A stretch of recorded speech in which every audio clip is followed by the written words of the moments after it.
Nous allons explorer ensemble les mystères des pyramides mayas. Les Mayas étaient les meilleurs constructeurs de pyramides du monde antique. Les Égyptiens en ont construit moins de 100, les Mayas des milliers. Il y a une pyramide dans chaque ville maya. Mais pourquoi? Le secret réside-t-il dans le temple d'un grand roi maya? C'est ce que nous allons tenter de découvrir. Il est entré dans le monde souterrain. Oui, et là c'est l'entrée, ou la sortie. Notre quête va nous conduire au cœur des forêts et des jungles de l'Amérique centrale. Accrochez-vous bien, ça va décoiffer. Je vais descendre les rapides du Guatemala en kayak et plonger dans les grottes d'eau douce du Mexique.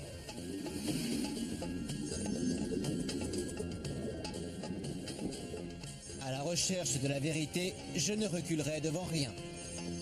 Prêt à plonger? Oui, fin prêt.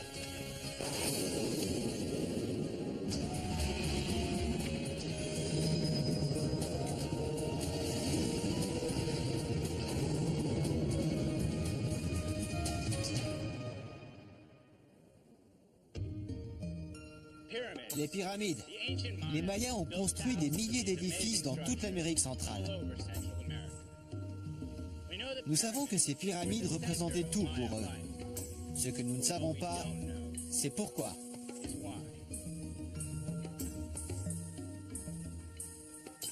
Pour le découvrir, nous allons visiter l'un des plus grands temples mayas jamais construits et en apprendre beaucoup sur l'homme pour qui il avait été construit, le roi Pakal le Grand.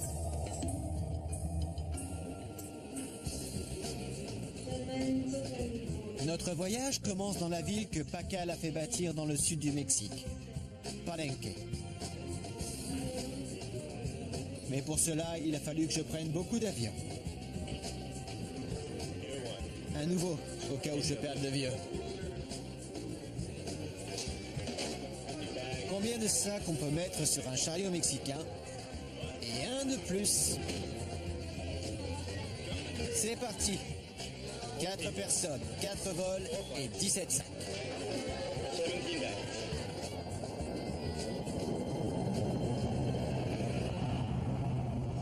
J'ai vraiment hâte.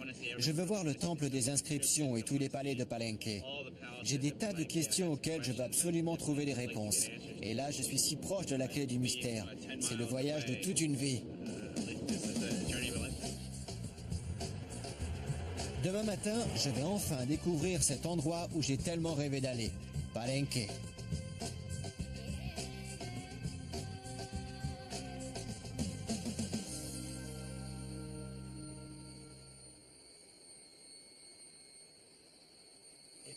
Le jour se lève et la jungle se réveille. Il y a des ruines surprenantes partout.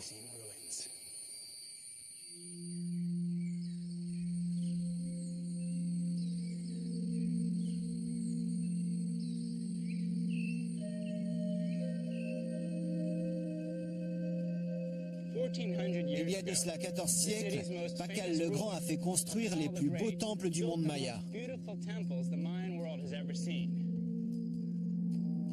Entre 632 et 683 après Jésus-Christ, alors que l'Europe vivait l'âge des ténèbres, le monde maya se développait et Pakal créa cette grande ville.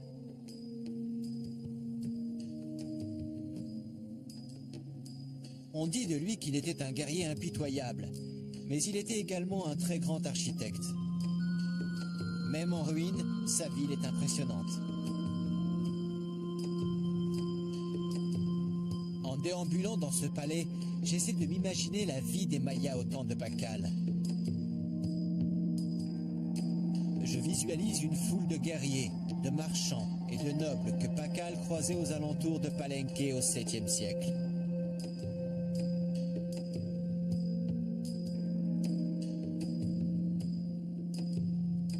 Pakal a conçu toute cette ville, mais a concentré tous ses efforts dans la création d'une fantastique pyramide construite pour commémorer sa propre mort. Le temple des inscriptions.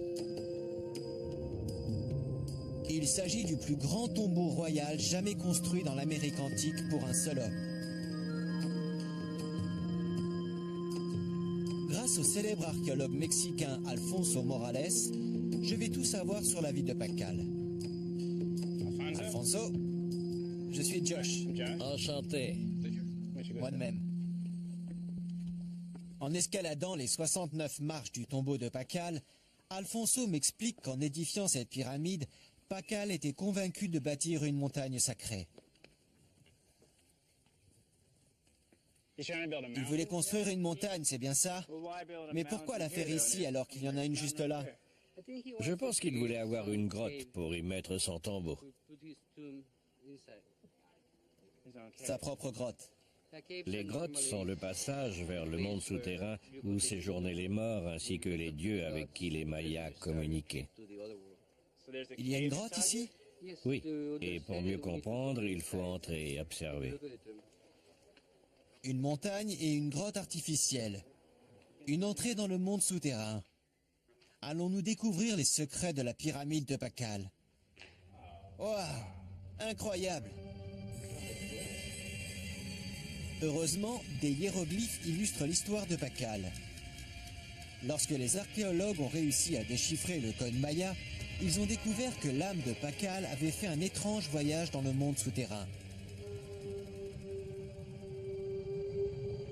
Ce périple commence dans la grotte d'une montagne. On y est? Oui, voici le lieu le plus secret de Palenque. L'entrée dans le monde souterrain, le chemin vers le tombeau de Pacal. Après vous.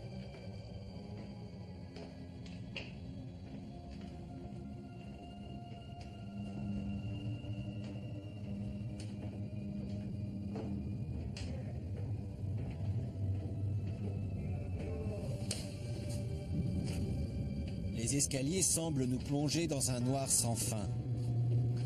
Ils sont étroits et raides. La condensation a rendu les marches de calcaire glissantes. Il faut à tout moment se méfier de la chute et le chemin jusqu'en bas est très long.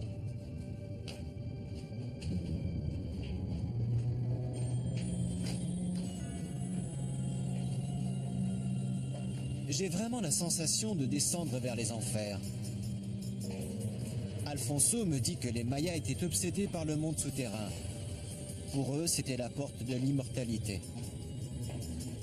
Pacal pensait qu'après sa mort, il voyagerait pendant 2 ans et demi et rencontrerait les dieux et les démons.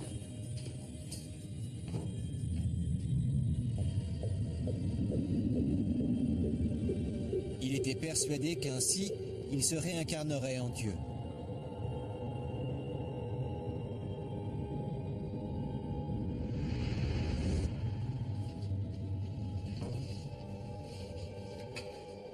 Nous voilà enfin en bas des escaliers. Et voici le tombeau.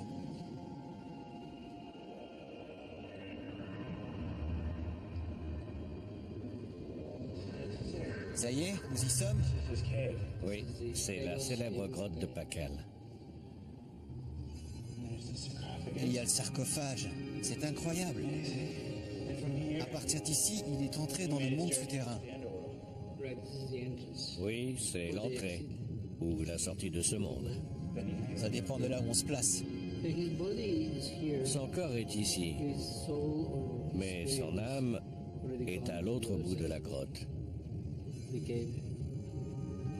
Un voyage de 2 ans et demi. Magnifique. La grotte de Pacal dans la montagne de Pacal. C'est vrai.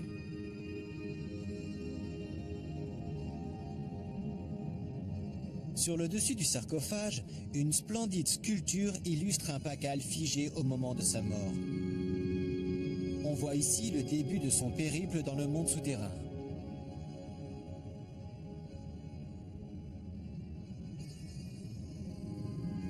Alfonso m'a ensuite donné la pièce du puzzle la plus intrigante concernant la pyramide de Pacal. Selon les Mayas, son âme allait suivre une rivière pour entrer dans le monde souterrain. Le voyage de Pacal dans l'au-delà était en fait une promenade sur une rivière souterraine. Mais il n'y a pas de rivière à Palenque.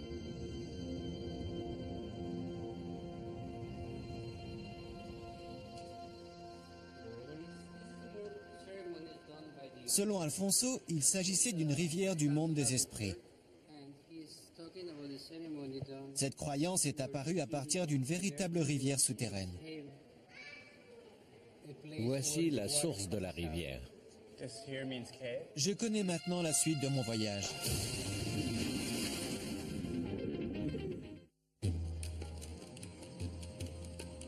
Pourquoi les Mayas ont-ils construit leurs pyramides? À Palenque, ville du grand roi Pakal, j'ai découvert que sa pyramide avait été construite pour être une tombe.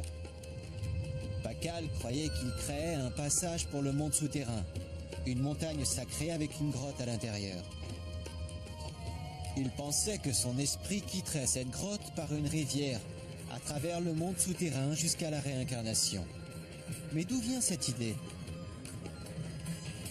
Me voilà maintenant dans la péninsule du Yucatan, proche des villes des Mayas. Nous allons y trouver des rivières souterraines ainsi que des réponses.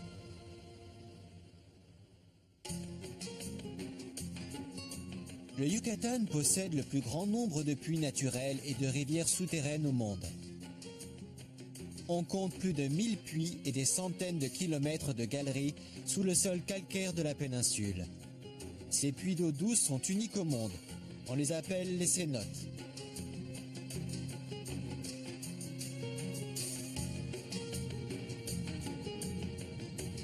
J'ai le pressentiment que Pakal a imaginé le monde souterrain à partir de ces véritables rivières souterraines. Je ne vais pas laisser passer cette chance d'explorer ces cénotes moi-même. Je vais donc faire équipe avec Pablo Diaz, un plongeur qui va me servir de guide.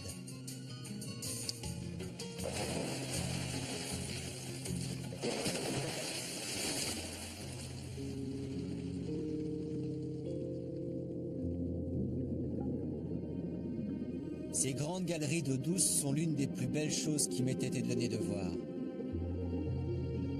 L'eau est à 24 degrés et est transparente. Il y a des stalactites partout.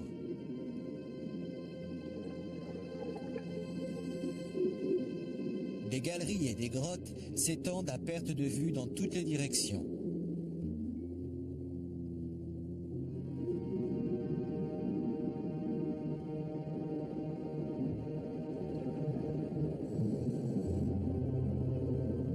À cause du danger qu'il représente, seulement un tiers de cet immense réseau de cénotes a été exploré.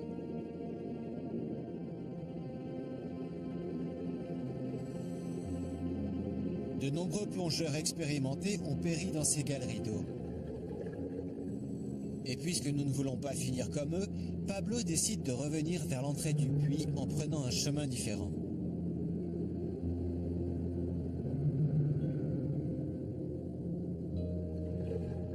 Cet ensemble de galeries semble être sans fin, et loin de la lumière, elles se ressemblent toutes.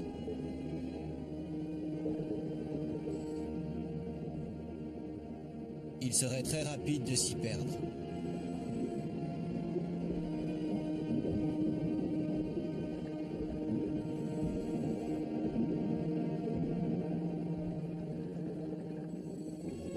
Ce fut une expérience terrifiante et impressionnante à la fois.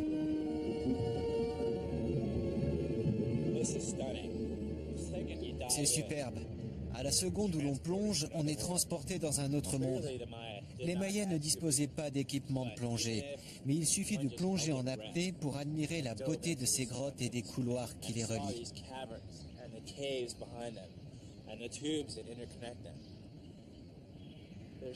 Il y a quelque chose d'unique.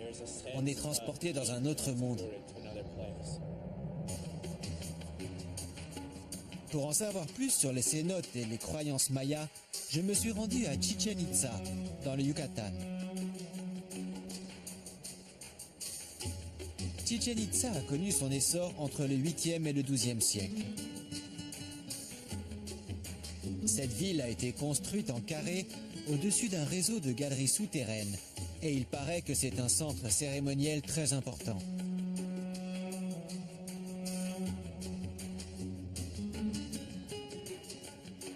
Je suis sur le point de rencontrer l'archéologue Rafael Cobos, qui, je l'espère, m'en dira un peu plus. Bonjour. Enchanté, je suis Josh. Qu'est-ce qui était si important à Chichen Itza? Il y a un cénote sacré ici. Pourquoi est-il sacré? C'est l'entrée du monde souterrain. Avant la colonisation hispanique, les pèlerins venaient de toute la péninsule du Yucatan. Pour eux, c'était l'entrée de Xibalba, le royaume des morts.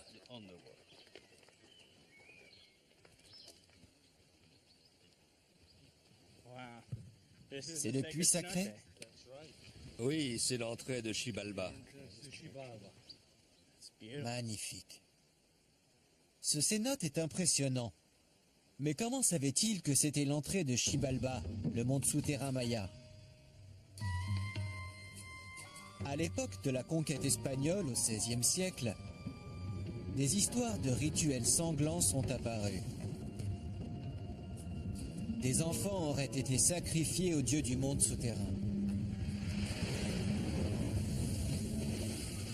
Pour déterminer si ces histoires étaient fondées ou non, un des tout premiers archéologues à s'être intéressé aux Mayas, Edward Thompson, décida de draguer ce cénote en 1904. Il découvrit de nombreuses preuves d'offrandes. Au départ, il ne s'agissait que d'objets, de statues d'or ou de jade.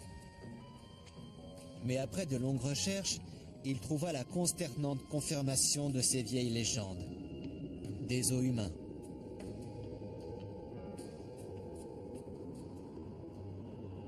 Les Mayas de Chichen Itza faisaient donc des sacrifices humains et offraient leurs victimes au dieu de Xibalba.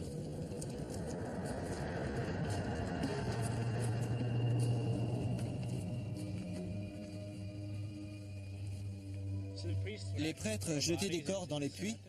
Oui, D'où est-ce qu'ils les jetaient? de la face sud du temple.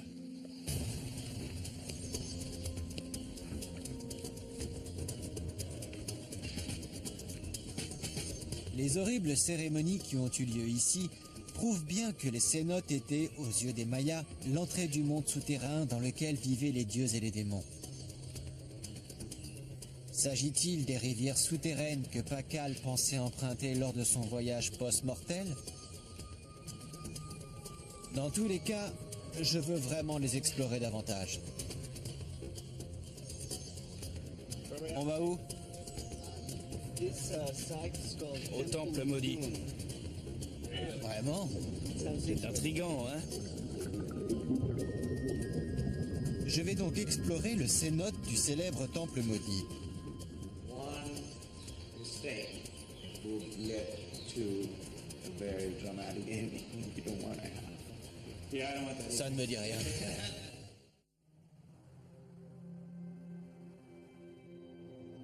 Je veux dévoiler les secrets des pyramides mayas.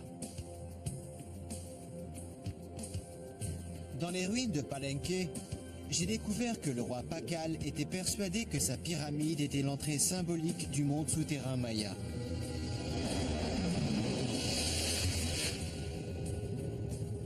Cela m'a donc conduit à explorer les galeries souterraines qui, selon les Mayas, étaient le passage vers le monde souterrain.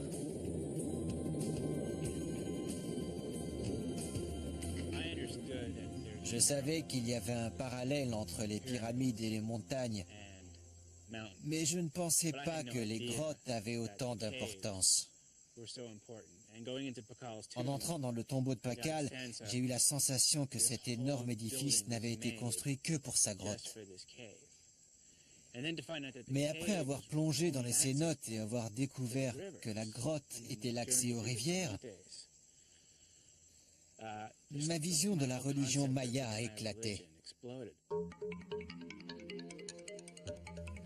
Les plages à touristes de la péninsule du Yucatan sont un endroit inhabituel pour percer les secrets du passage de Pakal dans l'au-delà. Mais sous ces plages se trouvent les points de rencontre entre l'eau douce des cénotes et l'eau salée de la mer. On peut en voir un dans le cénote du temple maudit. J'espère que mon guide Pablo Diaz et que son ami plongeur Gonzalo Arcila pourront m'en dire davantage.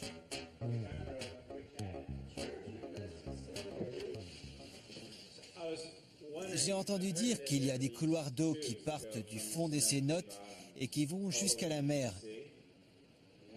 Et je me demandais s'il y en avait dans le coin que l'on pourrait explorer. Et si oui, si je pouvais faire le trajet jusqu'à la mer. C'est une plongée très technique. Oui, je me doute bien que ça doit être difficile. Mais ce que je veux découvrir, c'est pourquoi les Mayas croyaient que c'était le passage vers le monde souterrain. Et même s'il n'y a aucune visibilité, ça m'aidera quand même à savoir ce que ressentaient les Mayas en le faisant. À quel point c'est dangereux? Quand l'eau douce rencontre l'eau salée, tout devient trouble et on n'y voit plus rien. C'est terrifiant. Ça vous coupe le souffle et vous perdez vos esprits pendant quelques minutes. C'est une sacrée aventure. Je ne comprends pas trop quels sont les risques. C'est très dangereux. Les grottes se séparent en plusieurs directions et une seule erreur peut être fatale. On ne veut pas que ça arrive. Je peux rester bloqué. Oui. Je resterai donc bloqué jusqu'à ce que je n'ai plus d'oxygène. Oui. Ça ne me dit rien.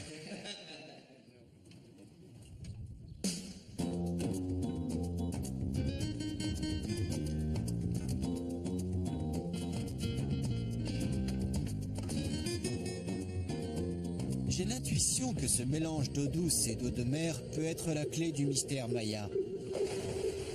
J'ai bien l'intention d'y aller, mais avant, je dois m'entraîner avec Pablo.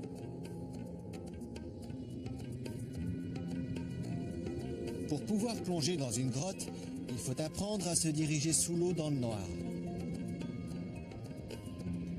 Pour cela, je mets un masque opaque.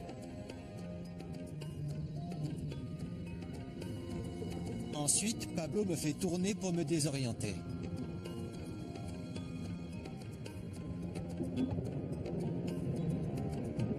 Dans l'obscurité totale, je dois sécuriser ma corde de sécurité et trouver celle qui me conduira hors de la grotte.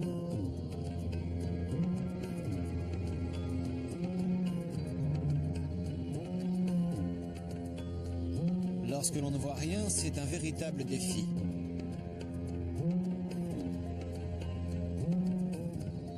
Au cours de cette plongée, trouver la corde sera la différence entre la vie et la mort.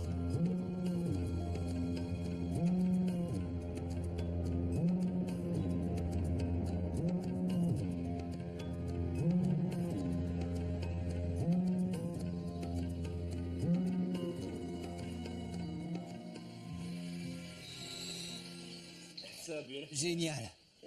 Tu t'es bien débrouillé. Qu'est-ce que t'as ressenti? Ça allait. Je suis allé droit sur la corde, c'est ça? Ouais, bon boulot. Merci. C'est d'accord, on va plonger. Le moment tant attendu est enfin arrivé. On va voir si je survis. Si tout se passe bien et que je remonte, je serai un dieu. Et vu que ce sera officiel, mes coéquipiers devront le reconnaître et j'aurai la plus belle chambre d'hôtel.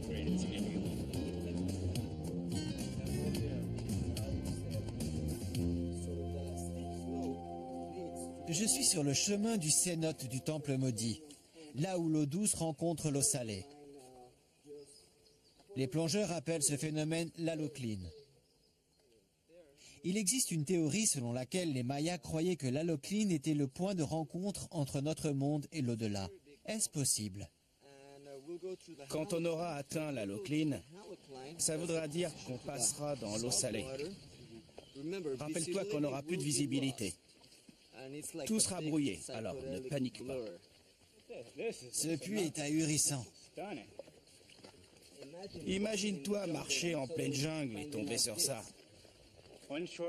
Allez, on va se faire un petit plongeon.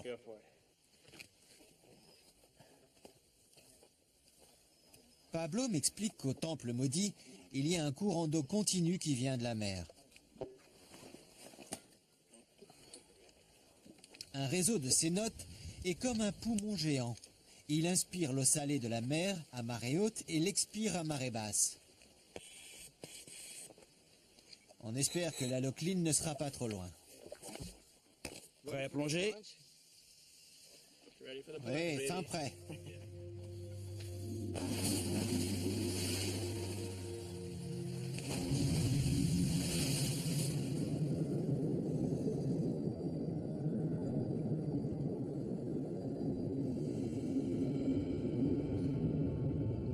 Sous l'eau, les galeries s'étendent sur des kilomètres. Nous nageons dans le noir.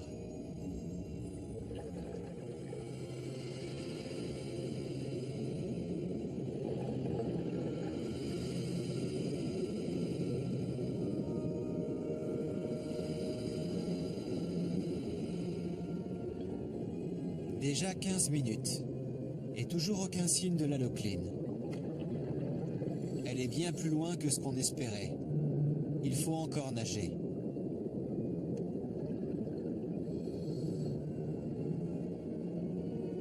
Nous continuons à avancer. Le panneau stop est un avertissement. Au-delà de ce dernier, il n'y a plus de corde de sécurité. Nous entrons en territoire hostile.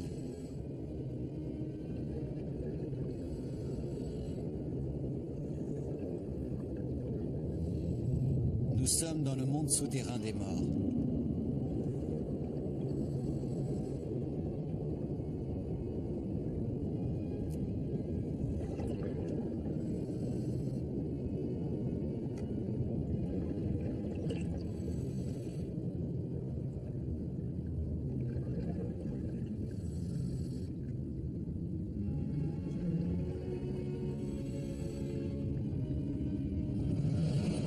Nous apercevons enfin la Locline. C'est stupéfiant. Une barrière invisible à travers laquelle on ne voit plus rien.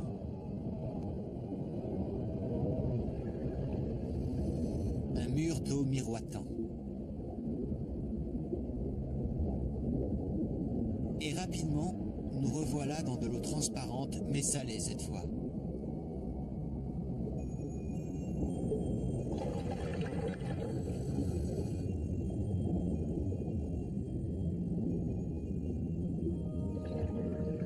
Les Mayas ont-ils pu réellement expérimenter ce phénomène? Il est possible que des victimes sacrifiées aient survécu pour en témoigner. Nous ne le saurons jamais, mais c'est une éventualité intrigante. La Locline est le symbole parfait de la rencontre de deux mondes.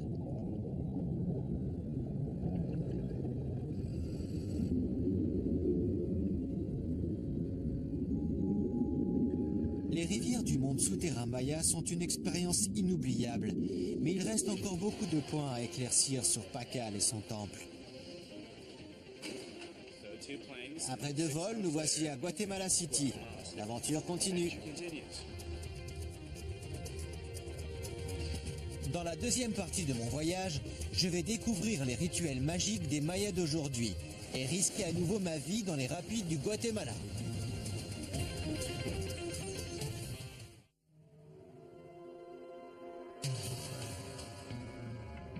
Ce parcours à travers les pyramides mayas est devenu une véritable enquête policière. Cela fait des jours que je suis des indices. Au Mexique, j'ai découvert plusieurs images mystérieuses sur le tombeau de Pakal. Une entrée du monde souterrain et des montagnes avec des grottes et des rivières souterraines. Ces images ont inspiré la pyramide de Pakal. Mais d'où tout cela vient-il? Au Yucatan, j'ai plongé dans une rivière souterraine et vu la Locline. Le point de rencontre entre l'eau douce et l'eau salée. L'image parfaite de l'entrée dans le monde souterrain.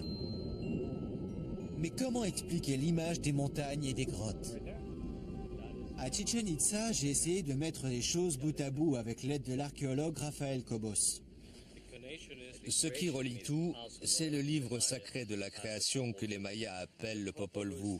La Bible maya évoque ces corps dans l'eau des temples et le rapport entre les montagnes et le monde souterrain. Raphaël m'explique que le Popol Vuh est le livre maya de la Genèse, et un des seuls textes mayas à avoir survécu à la conquête espagnole. Pendant des siècles, les Mayas ont minutieusement décrit comment leur Dieu avait créé le monde. Mais au XVIe siècle, les conquistadors espagnols ont jugé la religion maya satanique. Ils ont voulu la détruire. Les prêtres jetèrent des milliers de livres mayas, qui étaient le cœur de leur religion, sur le bûcher de l'Inquisition. Quelques livres y échappèrent. Parmi eux, le Popol Vuh. Il fut retrouvé dans la ville de Chichicastenango, dans les montagnes du Guatemala. Et c'est là que je me rends, car j'ai la sensation que le Popol Vuh détient les réponses à mes questions.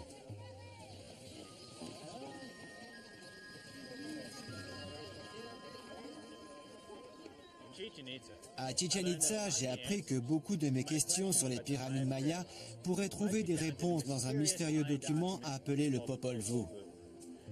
C'est pour ça que je suis venu à Chichicastenango. C'est ici que ce livre sacré fut retrouvé et que je vais peut-être percer ses mystères.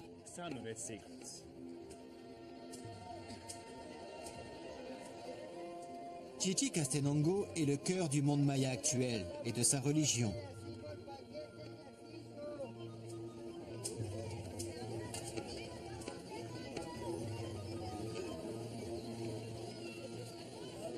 Il y a une personne dans cette ville qui peut m'aider à mieux comprendre le Popol Vuh. Son nom est Benicio Peña. Il vit avec les Mayas du Guatemala depuis des années. Benicio? Ça va? Enchanté. Moi de même. Quel bel endroit. Oui, vous voulez visiter? Ouais. Allons-y. Je n'avais encore jamais vu autant de couleurs de ma vie, ni autant de dévotion religieuse. Personne ne connaît aussi bien la religion maya à Chichicastenango que Benicio.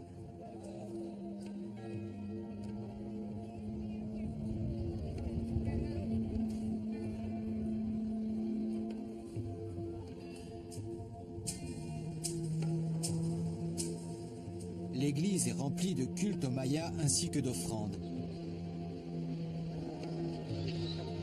Nous avons du maïs, des avocats, des prunes et de l'encens. C'est dans cette église que le Popol Vuh fut retrouvé? Oui, il était caché derrière l'autel. Ah ouais? C'était au début du XVIIIe siècle, en 1701. Nous devons sa survie à un prêtre maya déterminé à préserver ce savoir maya unique pour les futures générations. Ayant appris à lire et à écrire avec les missionnaires, il a secrètement écrit ce livre sacré. Puis il l'a caché dans cet hôtel où il resta pendant 150 ans.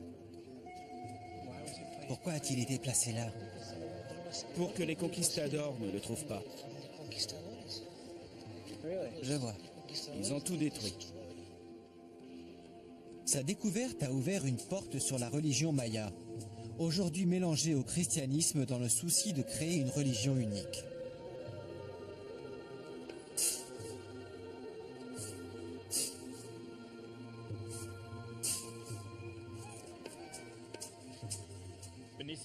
Dites-moi davantage sur le Popol Vuh. Le Popol Vuh, c'est le mythe de la Genèse. En fait, c'est la Bible maya. On y parle de la vie originelle et de la création de l'humanité. Est-ce qu'on y trouve des histoires concernant le monde souterrain maya avec ses grottes et ses rivières? Oui, Selon Benicio, le Popol Vuh parle des dieux qui ont créé le monde. Deux d'entre eux, les jumeaux héroïques, descendirent dans le monde souterrain pour y découvrir les secrets de la vie éternelle.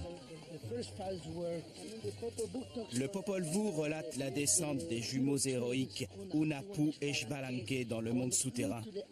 Pour s'y rendre, ils ont traversé une grotte et une rivière à l'intérieur d'une montagne sacrée. Est-ce là la clé du mystère?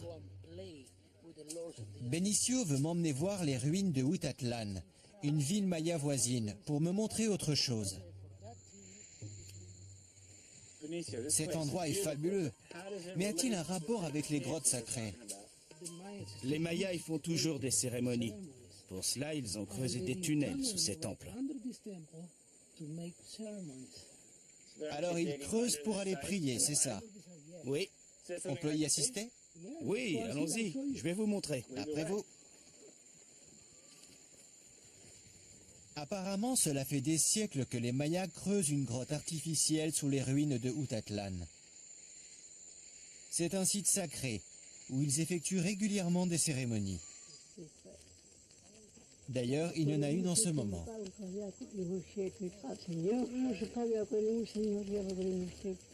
Benicio connaît le chaman qui commence la cérémonie à l'entrée de la grotte.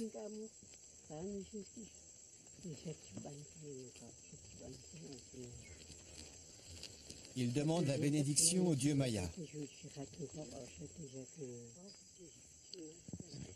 Il commence la cérémonie ici. Oui, il la commence à l'extérieur pour demander la permission d'entrer à l'esprit gardien. Il refait cette cérémonie à l'intérieur. Elle sera différente. À l'intérieur, ils offrent de l'encens et des bougies.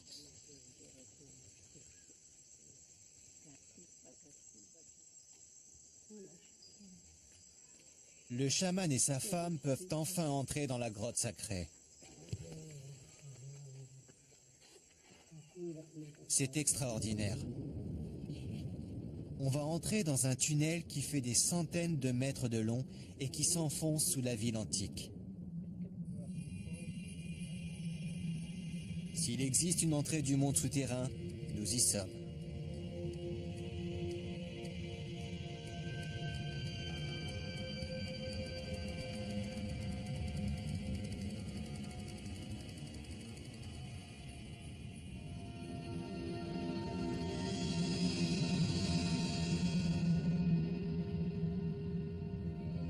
Nous les suivons en silence.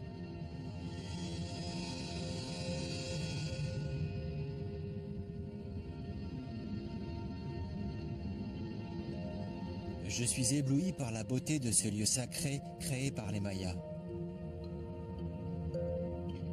Cela fait 500 ans qu'ils entretiennent leurs croyances ici.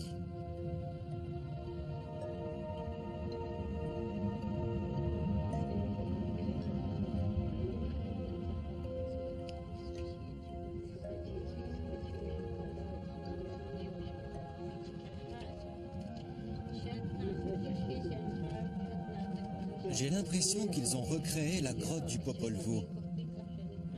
La grotte dans laquelle le monde fut créé. Et ils vénèrent toujours autant cet endroit.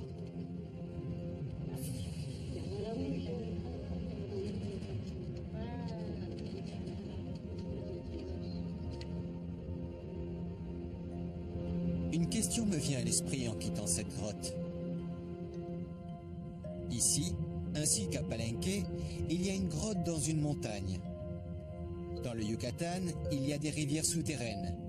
Existe-t-il un endroit où ces trois éléments sont réunis? Une grotte et une rivière sous une montagne? Cet endroit se situe dans les montagnes du Guatemala, à Candelaria. Ça existe vraiment? Oui, C'est vrai, je vais y aller. d'accord. Ça devient une aventure épique. Et ce n'est pas fini. Nous prenons la direction de la jungle guatémaltèque. Je veux atteindre le lieu de la naissance spirituelle du monde maya, où j'espère découvrir les secrets de leurs pyramides.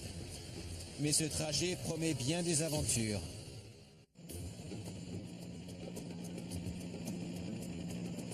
Ce que j'ai découvert jusqu'à présent est tout simplement incroyable. Dans leurs pyramides, les Mayas recréaient l'entrée du monde souterrain dans des montagnes avec des grottes et des rivières.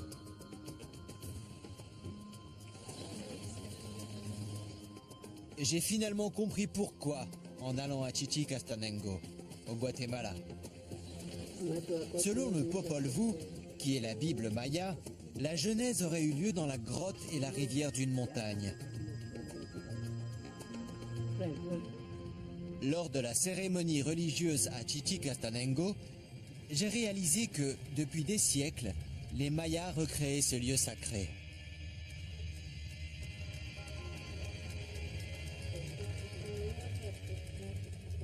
La montagne sacrée du Popol Vuh avec sa grotte et sa rivière souterraine existe vraiment. Elle se trouve à Candelaria. Le fait d'avoir assisté à une cérémonie, d'avoir vu cette grotte et de savoir qu'elle a été construite à l'image d'une vraie grotte qui est tout près d'ici, ça me donne envie d'y aller maintenant.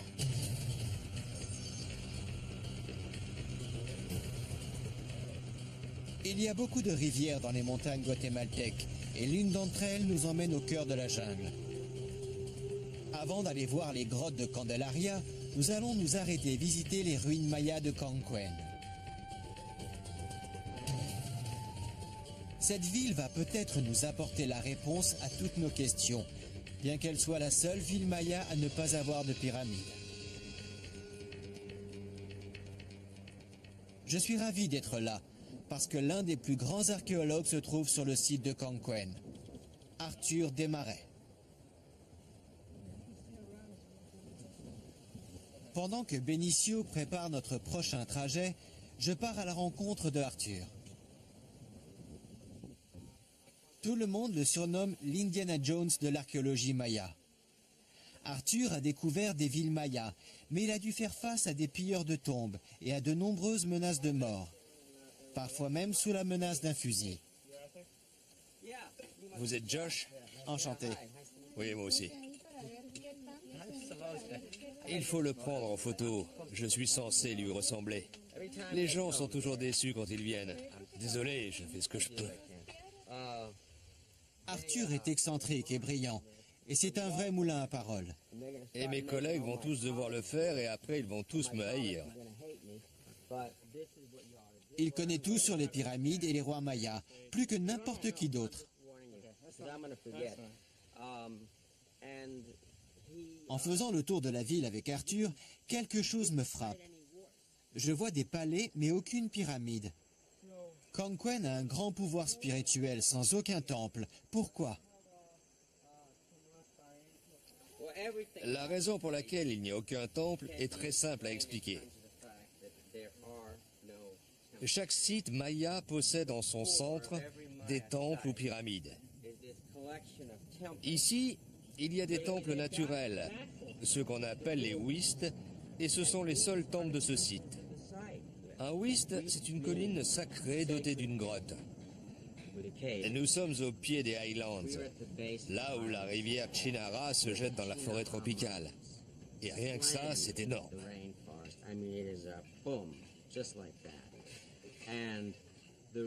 Les rivières qui descendent des Highlands ne traversent pas la forêt, mais s'infiltrent dans le sol, parce que le sol des montagnes est calcaire.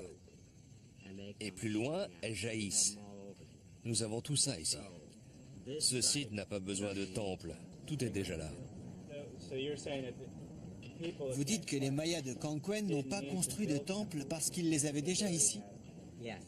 Oui, ils les avaient et les temples construits par les dieux sont 1000 fois mieux.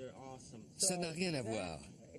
À partir de là, on comprend tout à propos de ce site. Quand on explore les temples naturels et les grottes, on y trouve des offrandes de Cancuén. On a la preuve que les Mayas y faisaient des cérémonies.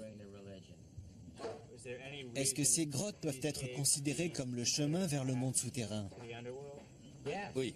C'est important ici aussi? Oh non, tout commence ici, mais il y a des grottes sur 39 km. Il y a 9 endroits, comme les 9 niveaux du monde souterrain. 9 endroits où la rivière sort des Huits, des montagnes sacrées. Elle en sort, puis retourne en souterrain. Ça ne concerne pas uniquement la religion locale. Les rois du Nord savaient que les Mayas de Candelaria avaient le vrai Huit. Ce lieu détient donc le pouvoir spirituel. Oui, c'est ici que l'on trouve le plus de céramique de Palenque dans le monde maya, excepté à Palenque même. Vous savez à quelle distance se trouvait Palenque? C'était très loin. Aussi loin que la Chine pour eux.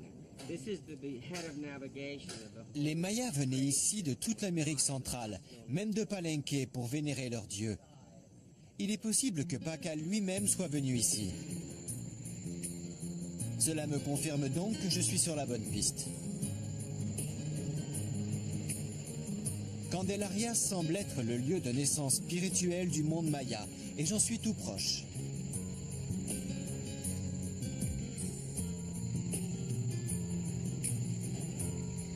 Benicio m'a emmené voir ce Huitz, ces montagnes de calcaire qui forment une pyramide parfaite et dont m'avait parlé Arthur. Elles sont très nombreuses. Désormais, nous ne pensons qu'à atteindre la rivière qui va nous conduire à Candelaria.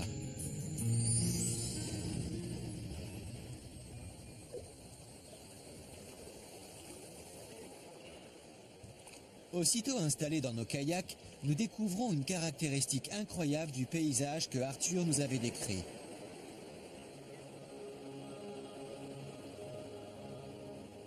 La rivière jaillit d'un grand trou dans la roche. C'est surprenant.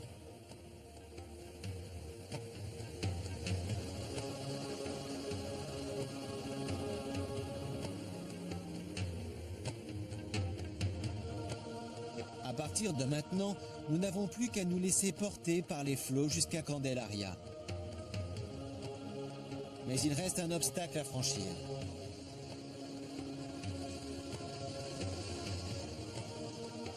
La rivière semble être calme, mais entre nous et la grotte, il y a des rapides très dangereux.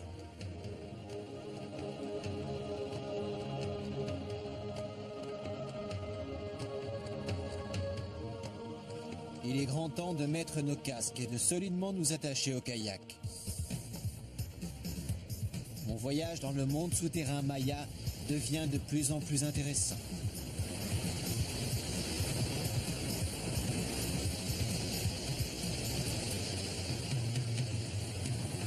Cette rivière arrive des Highlands et se jette dans la jungle.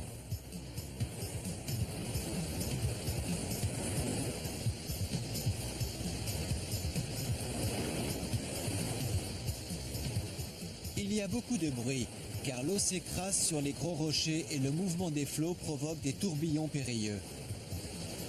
Entrer en collision avec un rocher pourrait être dangereux, voire fatal. Il faut être très prudent car il y en a partout, qu'ils soient visibles ou non. Là, c'est moi la tête dans l'eau. Heureusement, j'ai réussi à retourner mon kayak rapidement et à continuer.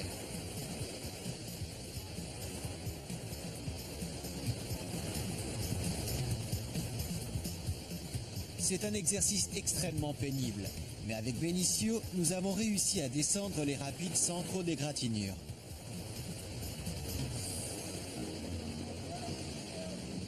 Nous sommes tout proches, car nous apercevons à nouveau des Huitz, ces montagnes en forme de pyramide.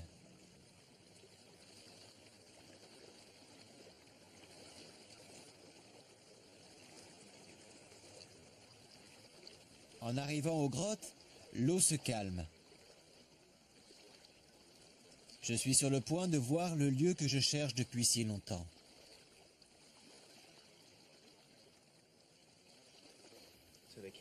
La grotte où m'emmène Benicio se trouve juste après ce virage.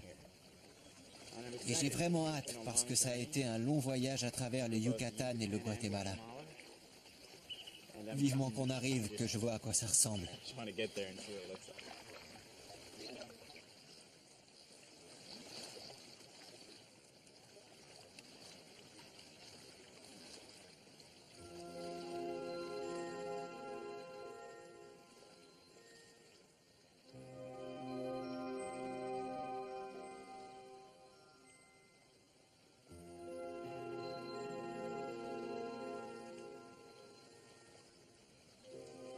On y est.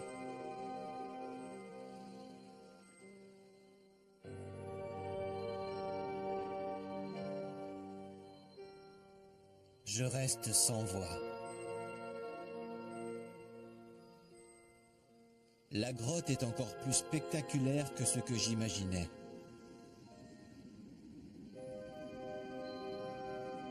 Tout est là. La grotte et la rivière au cœur de la montagne.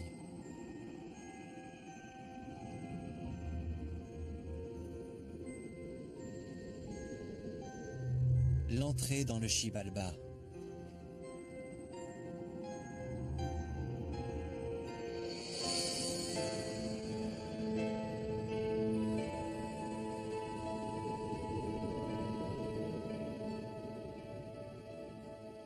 Pakal pensait qu'à sa mort, son âme voyagerait sur cette rivière, le guidant ainsi vers le monde souterrain maya, là où il renaîtrait en Dieu.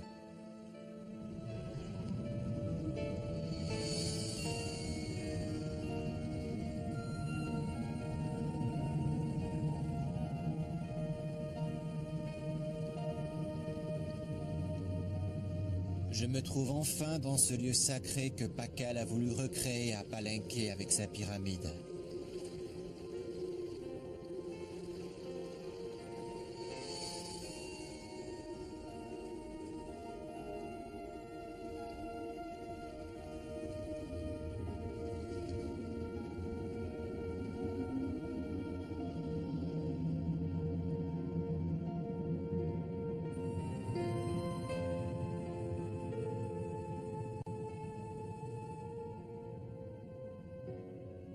La quête que j'ai entreprise pour découvrir pourquoi Pakal avait construit sa pyramide vient de prendre fin. Je l'ai commencé ici, à Palenque. Maintenant, je comprends pourquoi le tombeau de Pakal, comme toutes les pyramides mayas, est une montagne avec une grotte et une rivière souterraine. Il n'y a aucun doute sur le fait que les Mayas étaient les plus grands constructeurs de pyramides au monde. Lorsque les Égyptiens en construisaient une, les Mayas en bâtissaient 10. Chaque ville maya a sa pyramide, et chaque pyramide fut construite pour que les Mayas se rapprochent de la montagne, de la grotte et de la rivière où le monde commença.